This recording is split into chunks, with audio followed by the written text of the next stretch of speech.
সভাপতি, মঞ্চে আছেন আমাদের পার্টির নেতৃত্ব comrade Mohammad Salim, comrade Minakshi Mukherjee, comrade Sumit Dey, comrade Zamir Molla, সাহেবদা, আমাদের কৌশিক মিশ্র, আমাদের এই জেলার সম্পাদক সহ আমাদের পার্টির নেতৃত্ব, কর্মী, সমর্থক যারা রয়েছেন, আপনারা যারা এখানে আছেন, আমাদের লড়াইয়ের সাথীরা, আমার গুরুজনেরা, ভাইয়েরা, বোনেরা, বন্ধুরা, এবং পুলিশ যেরকম ভাবে অসহযোগিতা করেছে তার কথা এর আগে বক্তারা বলেছেন, আমি সেই কথা নতুন করে বলছি না।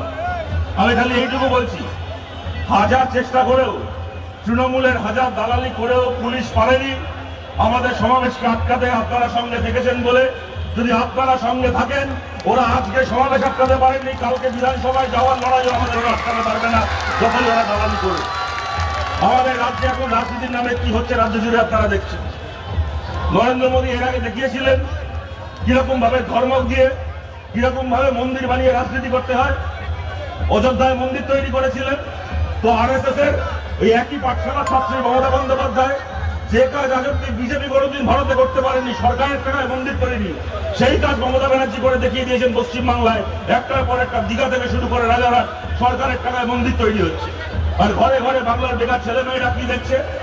ঘরে ঘরে বাংলায় কাজ না পাওয়া, খেটে খাওয়া, যারা কাজ করতে চায় কিন্তু চাকরি চেয়ে প্রতারিত হয়েছে, মাঠে কাজ করছে কিন্তু ফসলের দাম পাচ্ছে না, কামের মজুরি পাচ্ছে না। বাংলার যে বেকার যুব সমাজ ঘরে ঘরে তাকিয়ে কি দেখছে? রাজনীতির নামে সার্কাস। মোদী তাদের জন্য অযোধ্যায় মন্দির তৈরি করবে, মমতা ব্যানার্জি তাদের জন্য দীঘা থেকে শুরু করে উত্তরবঙ্গ মন্দির তৈরি করবে। আর ঘরে ঘরে বেকার ছেলে মেয়েরা কি করবে? তারা হাতে কৌটো নিয়ে ওই মন্দির মসজিদে সিঁড়িতে বসে ভিক্ষে করবে। তারা জীবনে চাকরি বাকরির মুখ দেখবে না, তারা জীবনে কাজকর্মের মুখ দেখবে না। রাজনীতির নামে এই সার্কাস চলবে আমাদের যাচ্ছে। আমরা বামপন্থীরা এই মন্দির মসজিদের রাজনীতিকে সরিয়ে রেখে নতুন করে ভাব কাপড়ের রাজনীতির কথা বলতে পশ্চিমবাংলার বিধানসভায় যেতে চাই। এবং আমরা খালি আশাবাদী তাই নই, আমাদের বিশ্বাস রয়েছে 2016 সালের মতো সেই ইতিহাসের আবার পুনরাবৃত্তি করা সম্ভব, যেখান থেকে এই মালদার মাটি থেকে লাল ঝান্ডা নিয়ে আমাদের বিধায়করা পশ্চিমবাংলার বিধানসভায় যাবে মালদার মানুষের, বাংলার মানুষের, খেটে খাওয়া মানুষের কথা বলার জন্য। আপনারা সঙ্গে থাকলে, তাদের যাচ্ছে বেশি লড়াই আমরা করতে পারলে আমাদের এই লক্ষ্য পূরণ হবে। এবং এখানে দাঁড়িয়ে বিজেপির নামে, তৃণমূলের নামে ঘন্টার পর ঘন্টা গালাগাল দিয়ে যাওয়া যায়, তো ওদেরকে গালাগাল দিয়ে ওদেরকে পাল্টানো যাবে না। বিজেপি রাজনীতি বলতে বোঝে কাজ না করে ধর্মের সুরসুরি দিয়ে মানুষের ভোট পাওয়া রাজনীতি। যতদিন বিজেপি আছে ততদিন এই রাজনীতি চলবে। এই মালদায় 2019 সাল থেকে বিজেপি এমপি পেয়েছে, একাধিক এমএলএ পেয়েছে। 2016 একজন এমএলএ জিতেছিল, পরবর্তীকালে এই ইংরেজ বাজার সহ আরো ওদের এমএলএ জিতেছে। এই মালদা জেলা গঙ্গার এপার থেকে শুরু করে একেবারে কোচবিহার পর্যন্ত এই উত্তর বাংলা একের পর এক, পরপর দুটো লোকসভা নির্বাচনে, পরপর দুটো বিধানসভা নির্বাচনে একের পর এক বিজেপির এমএলএ এমপিদেরকে এখান থেকে জিতিয়েছে। তার বিনিময়ে কি পেয়েছে? উত্তর বাংলা মালদা নতুন একটা জাতীয় সড়ক, নতুন একটা কেন্দ্রীয় বিশ্ববিদ্যালয়, নতুন একটা, এত নদী রয়েছে উত্তর বাংলায়, নতুন একটা ড্যাম, নতুন একটা কেন্দ্রের সরকারের একটা হাইড্রো ইলেকট্রিক প্রজেক্ট, নতুন একটা সেন্ট্রাল স্কুল, নতুন একটা কেন্দ্রের কোনো একটা ইন্ডাস্ট্রি, একটা কোনো কিছু যা এতগুলো ভোট পেয়ে, এতগুলো আসন পেয়ে বিজেপি কেন্দ্রের সরকার এই জেলাগুলোকে দিয়েছে। আর অপরদিকে তৃণমূল কংগ্রেস। এবং সত্যি কথা বলছি আপনাদেরকে, এই মালদা ইংরেজ বাজারে দাঁড়িয়ে তৃণমূলের কোন নেতা, আমরা জানি নেতাগুলো চোরচিটিংবাজ, কিন্তু এদেরকে নিয়ে কিছু বলতেও খারাপ লাগে, বিবেকে বাদ। সত্যি কথা বলছি, আমার মনে পড়ছে 1-1.5 বছর আগে এরা পঞ্চায়েত ভোটের পরে, তখনও লোকসভার প্রস্তুতি চলছে, সেই সময় আমাদের এখানে ইনসাফ যাত্রা হয়েছিল। এই জায়গায় ইনসাফ যাত্রার মিটিং হয়েছিল। তখন এখানে বাবলা সরকার, তারা তখন মিউনিসিপ্যালিটি চালায়, মিউনিসিপ্যালিটির কিরকম ভাবে টেন্ডার দুর্নীতি হচ্ছে, কিরকম ভাবে বেআইনি বিল্ডিং তৈরি হচ্ছে, তাই নিয়ে অনেক কথা বলেছিলাম, অনেক প্রতিবাদ করেছিলাম, অনেক গালাগাল মন্দ করেছিলাম। পরে টিভিতে দেখি হঠাৎ করে সে বাবলা সরকারের বিরুদ্ধে আমরা কি গালাগাল দেবো, আমরা কি নিন্দে করবো, ও নিজের দলের লোকের হাতে মামাটি মানুষ হয়ে গেছে। তাই সত্যি কথা বলছি, এই মালদায় দাঁড়িয়ে তৃণমূলের কোন নেতাকে গালাগাল দিতেও খারাপ লাগে। আজ যাকে গালাগাল দেখবো শুনবো, কালকে সে নিজের দলের হাতে শহীদ হয়ে গেছে। তাই আপনাদেরকে বলছি, এদেরও চোরের সাপ্লাইয়ের অভাব নেই। একটাকে গালাগাল দেবো, কালকে আর একটা চোর তৈরি হবে, কালকে একটাকে গালাগাল দেবো, তারপরে একটা চোর তৈরি হবে। এদেরকে গালাগাল দিয়ে সময় নষ্ট করা মানে নিজেরও সময় নষ্ট, অন্যেরও সময় নষ্ট। ওইসব না করে আপনাদেরকে বলছি, গোটা বাংলায় এবং মালদায় কতগুলো কাজ আমরা বামপন্থীরা করতে চাই, কতগুলো কথা আমরা বাংলার বিধানসভার ভেতর গিয়ে বলতে চাই।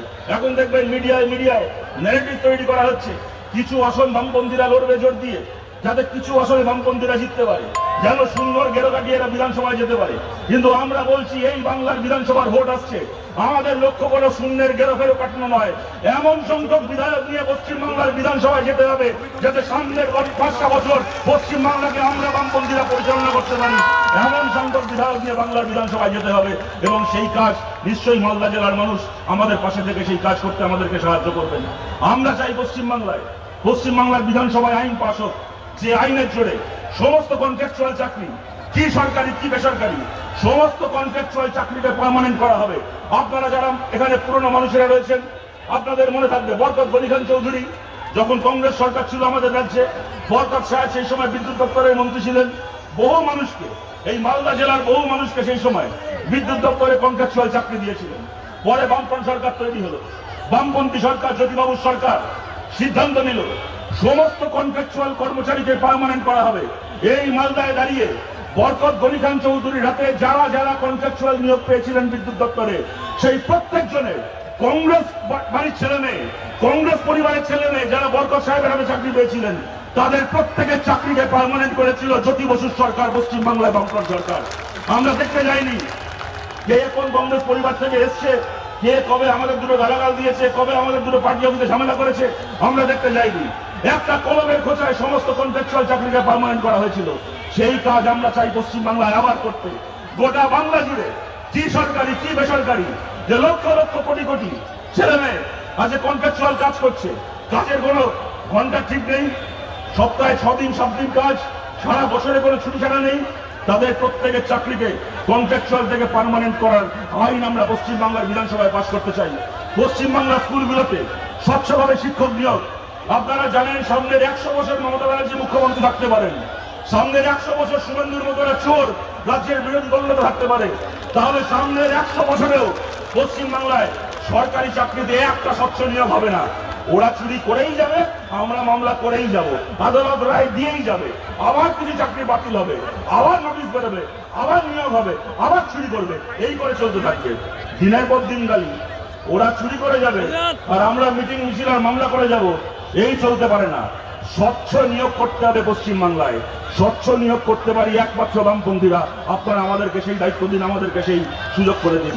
এবং তার পাশাপাশি খালি সরকারি স্কুল নয়, পশ্চিমবাংলার বেসরকারি স্কুল এবং পশ্চিমবাংলার বেসরকারি হাসপাতালে পড়াশোনা খরচ করার খরচা আর চিকিৎসার খরচা হাসপাতালে, সেইটাকে নিয়ন্ত্রণ করার জন্য পশ্চিমবাংলার বিধানসভায় আমরা বামপন্থীরা বিল আনতে চাই, যাতে করে কিনা প্রাইভেট স্কুল এবং প্রাইভেট হাসপাতাল এখন শিক্ষা দেওয়ার নাম করে, চিকিৎসা দেওয়ার নাম করে যে একচেটিয়া মুনাফাখোরির ব্যবসা করছে, সাধারণ মানুষ, গরিব মানুষ, খেটে খাওয়া মানুষ, মধ্যবিত্ত মানুষের নাগালের বাইরে চলে গেছে প্রাইভেট স্কুলে ছেলে মেয়েকে পড়াশোনা করানো, প্রাইভেট হাসপাতালে চিকিৎসা করানো। ওই একচেটিয়া মুনাফাখোরির সামনে দাঁড়িয়ে আমরা বাংলার বিধানসভায় বিল আনতে চাই, যাতে প্রাইভেট চিকিৎসা, প্রাইভেট শিক্ষার খরচাও সরকার থেকে নিয়ন্ত্রণ করা হয়। এই মালদা জেলায় সাহেবদা বলার সময় বলছিল 100 দিনের কাজ গোটা বাংলার সঙ্গে মালদাতেও বন্ধ হলো। কেন্দ্রের সরকার টিম পাঠালো, কেন্দ্রের সরকার মালদা জেলায় ঘুরে রিপোর্ট দিল, রাজ্যের সরকারকে কয়েক কোটি টাকা ফাইন করলো। একটা টু শব্দ উচ্চারণ না করে কেন্দ্রের সরকারকে সেই ফাইন মিটিয়ে দিলেন মমতা ব্যানার্জি আমাদের ট্যাক্সের টাকা থেকে। আমরা দাবি করেছিলাম যারা চুরি করেছে তাদের বিরুদ্ধে এফআইআর করতে হবে, তাদের থেকে চুরির সম্পত্তি, তাদের চুরির মালকে পুনরুদ্ধার করতে হবে, সেই টাকায় কেন্দ্রকে ফাইন দিতে হবে। সেই সব কোনো কিছু না করে না রাজ্যের সরকার না কেন্দ্রের সরকার একটা চোরের বিরুদ্ধে একটা মামলা করলো না। 100 দিনের কাজের টাকা যারা চুরি করেছিল সেই টাকা তারা হজম করলো, আর আমাদের ট্যাক্সের টাকা থেকে, মালদার সাধারণ মানুষের ট্যাক্সের টাকা থেকে কেন্দ্রকে ফাইন দেওয়া হলো। কেন? মালদার সাধারণ মানুষ চুরি করেছিল, মানে চুরি তো করেছে ওই সাবিত্রী, ওই কৃষ্ণেন্দু, ওই রহিম বক্সির মতো আয়াসাই ছাপমালা চোরগুলো। এই চোরগুলো চিনিমাছগুলো চুরি করেছে, এই চোরগুলো চুরির টাকা ভোগ করবে, আর সাধারণ মানুষের ট্যাক্সের টাকা থেকে ফাইন দেওয়া হবে। এই জিনিস আমাদের দাঁড়িয়ে দাঁড়িয়ে দেখতে হবে।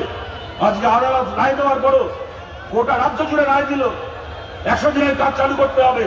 আদালতও বলে দিল যে মালদায় এখন চালু করা যাবে না, কেননা মালদায় চুরির 100 দিনের কাজের প্রমাণ পাওয়া গেছে। যতদিন না তার মীমাংসা হচ্ছে ততদিন মালদা 100 দিনের কাজ চালু হবে না। এই 100 দিনের কাজ আমরা বামপন্থীরা শুরু করেছিলাম 2004-এ।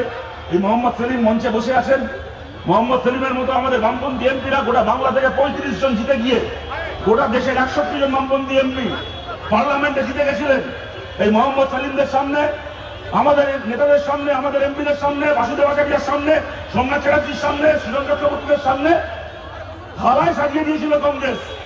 কটা দপ্তরের মন্ত্রী হবে, কটা লালবাতি গাড়ি চাই বলো?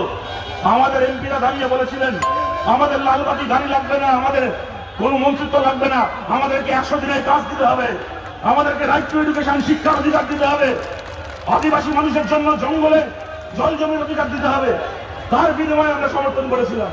আজকে আমাদের খারাপ লাগে, আমাদের বুকে কষ্ট হয় যখন দেখি আমাদের এই মাটি থেকে ছিটে যাওয়া এমপিদের চালু করা 100 দিনের কাজ এই মাটিতে বন্ধ হয়ে পড়ে আছে। 100 দিনের কাজ চালু করবো আমরা বামপন্থীরা। যে মাটিতে বামপন্থীরা জিতবে, কোন তৃণমূলের নেতার বাবার ক্ষমতা হবে না। সেখানে গিয়ে আপনাকে বলে আমাদের মিছিলে চলো, তবে তোমার জব কার্ড হবে, তোমার ব্যাংকের চেক বই পাস বই জমা রাখো, তারপরে তোমার টাকা জমা করলে আগে আমরা আমাদের কাটবানি খাবো, তারপর তুমি তোমার কাজে হিস্সা পাবে। কোন তৃণমূল নেতার বাপের ক্ষমতা হবে না যদি আমরা জিতি। এই রহিম বক্সি থেকে শুরু করে গোটা মালদা জুড়ে একের পর এক তৃণমূলের নেতা যে ওয়াকফের সম্পত্তিগুলো দখল করে রেখেছে, মানুষ জমি দিয়েছিলেন ওয়াকফকে, সম্পত্তি দিয়েছিলেন ওয়াকফকে, সেই ওয়াকফের সম্পত্তিতে কোথাও বাস স্ট্যান্ড হয়েছে, কোথাও এতিমখানা চলছে, কোথাও মাদ্রাসা চলছে, কোথাও স্কুল হয়েছে, কোথাও কোনো সামাজিক কাজ হচ্ছে, সেই সব কিছু বাস স্ট্যান্ডের জমি থেকে শুরু করে সরকারি সম্পত্তি, ওয়াকফের সম্পত্তি দখল করে বসে রয়েছে এই রহিম বক্সিরা। আমরা বামপন্থীরা বলছি এদের পেটের ওপর পা রেখে গলার ভেতর হাত ঢুকিয়ে ওয়াকফের প্রতিটা সম্পত্তি উদ্ধার করবো এই বাংলায় আমরা। গঙ্গার ভাঙনে যত মানুষ ঘর হারিয়েছেন, যত মানুষ সব হারিয়ে পথে বসেছেন, তাদেরকে নিয়ে তৃণমূল আর বিজেপি রাজনীতির ব্যবসা করে গেছে। এই সমস্ত মানুষকে নিয়ে রাজ্য থেকে শুরু করে দরকার হলে দিল্লি পর্যন্ত গিয়ে ওখানে দিনের পর দিন দরকার হলে ধর্ণা দিয়ে প্রত্যেকজন গঙ্গার ভাঙনে ঘর ছাড়া মানুষের প্রত্যেকের ক্ষতিপূরণ আদায় করে আনবো আমরা বামপন্থীরা এই মালদার মানুষের জন্য। এবং এই ইংরেজবাজার শহরে যারা ব্যবসা করেন, যারা বাণিজ্য করেন, আমরা তাদেরকেও বলছি আমরা বামপন্থীরা আপনার ব্যবসা শত্রু নই। আমরা থাকলে, আমরা জিতলে আপনার ব্যবসা করতে কোনো অসুবিধা হবে না। আপনার ব্যবসা করতে গিয়ে আজকে যেরকম সুবিধা হচ্ছে তার থেকে বেশি সুবিধা হবে, আরো ভালো করে ব্যবসা করতে পারবেন।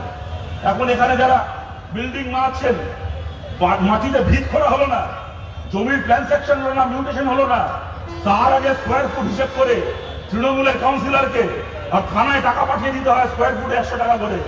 আমরা জিতলে একটা 9 পয়সা না দিয়ে যিনি বিল্ডিং বানানোর ব্যবসা করছেন তিনিও নিজের ব্যবসা আরো ভালো করে করতে পারবেন। আমাদের পার্টি অফিসে আমাদের কোনো টাকা না পাঠিয়ে, থানায় কোনো টাকা না দিয়ে নিজের ব্যবসা করতে পারবেন। তৃণমূলের নেতার শখ হয়েছে জেলা সভাপতি হবে তৃণমূলের। তৃণমূলের জেলা সভাপতির পদ, তৃণমূলের বড় বড় দলের পদ নিলামে বিক্রি করে কালীঘাটার ক্যামাস্ট্রি। তৃণমূলের কোন নেতার শখ হলো জেলা সভাপতি হবে, তার জন্য ক্যামাস্ট্রিতে 50 কোটি টাকা পাঠাতে হবে। তো ব্যবসায়ীদেরকে দায়িত্ব নিতে হবে, তোমরা তোমাদের মধ্যে টাকা তুলে 50 কোটি টাকা দাও, যাতে সেই টাকা ক্যামাস্ট্রিতে জমা দিয়ে আমি ভাইপোর কাছ থেকে রিক্রুটমেন্টের চিঠি নিয়ে আসতে পারি, আমি আমার মালদা জেলায় তৃণমূলের নেতা হতে পারি। এই জুলুমবাজি মালদায় বন্ধ হবে। কোন তৃণমূল নেতাকে কোনো ব্যবসায়ীকে পয়সা দিতে হবে না। মাথা উঁচু করে নিজের ব্যবসা করবেন, নিজের মতো করে নিশ্চিন্তে ব্যবসা করবেন। যদি আমরা বামপন্থীরা জিতি, আরো ভালো করে নিজের ব্যবসা করবেন। এই মালদাতে আপনারা দেখেছেন বছরের পর বছর বরকত সাহেব এখান থেকে জিতেছেন, শৈলেন সরকার এখান থেকে বিধানসভায় জিতে গেছেন। আমরা একে অপরের রাজনৈতিকভাবে বিরোধী, প্রতিদ্বন্দ্বী, তবু বামফ্রন্ট সরকারের সময় বছরের পর বছর মালদার একটার পর একটা মিউনিসিপ্যালিটি, মালদার একটার পর একটা পঞ্চায়েত, এমনকি জেলা পরিষদ বামফ্রন্ট সরকারের সময়ও কংগ্রেস চালিয়েছে। কোনদিন মালদার একজন কাউন্সিলর, একজন পঞ্চায়েত মেম্বার, একজন জেলা পরিষদ মেম্বার বলতে পারবে না তার কাছে ফোন গেছিল সিপিএম এর কাছ থেকে, শৈলেন সরকারের কাছ থেকে ফোন গেছিল যে দল পাল্টে আমাদের দলে আসো, তাহলে তোমাকে এই দেবো, আর আমাদের দলে না আসলে তোমাকে জেল খাটাবো। কোনোদিন মুখে হাত থেকে কেউ বলতে পারবে না এই জিনিস ঘটেছে।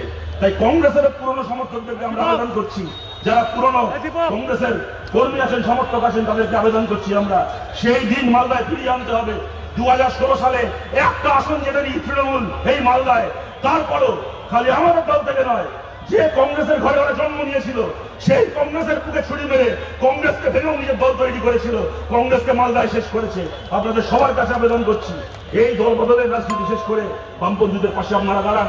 আমার কথাকে আমি শেষ করছি আপনাদের কাছে এইটা বলে, আমাদের যে কর্মীরা আজকে এসছেন এই লড়াই করছেন, এই লড়াই আজকে থেকে শুরু হলো, লড়াই শেষ হবে বিধানসভা ভোটের পর বিজয় মিছিলের মধ্যে দিয়ে। কিন্তু আমি খোলা মনে আপনাদেরকে একটা কথা বলছি, কথাটা কেউ অন্যভাবে নেবেন না।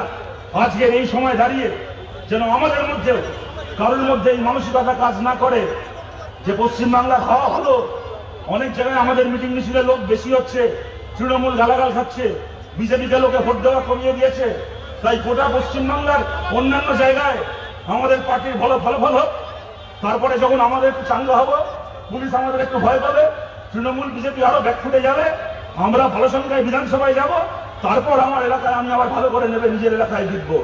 ওই ভেবে বসে থাকলে কিন্তু হবে না, মাথায় রাখতে হবে বিধানসভা জিতবো কিনা লোকসভা জিতবো কিনা পরের কথা, প্রথম কথা প্রধান কথা নিজের বুথ জিতবো কিনা, বুথ যার বিধানসভা তার।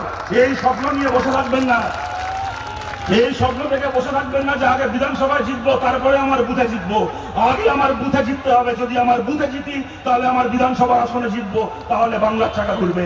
এই কাজ আমরা করব। আপনাদের সবার কাছে আশা রেখে আপনাদের সবাইকে ধন্যবাদ জানিয়ে অভিনন্দন জানিয়ে আমার কথা শেষ করছি। ভালো থাকবেন সবাই, নমস্কার।